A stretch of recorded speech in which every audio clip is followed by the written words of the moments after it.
Everyone, welcome back to our channel. In today's video, we are going to show you how to add more than 10 photos on an Instagram post. So without any further ado, let's get into the video. Once you are in your Instagram account, you currently know that Instagram doesn't allow to add more than 10 photos on your Instagram account or post more than 10 photos in your Instagram account.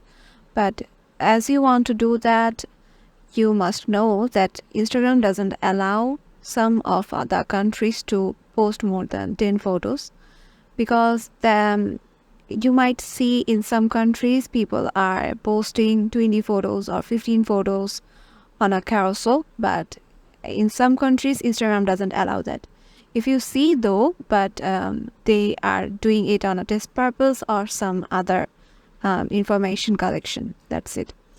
But if you want to do that, you must check it with your Instagram help center, and to get access of it, head over to your Instagram profile and go to hamburger menu.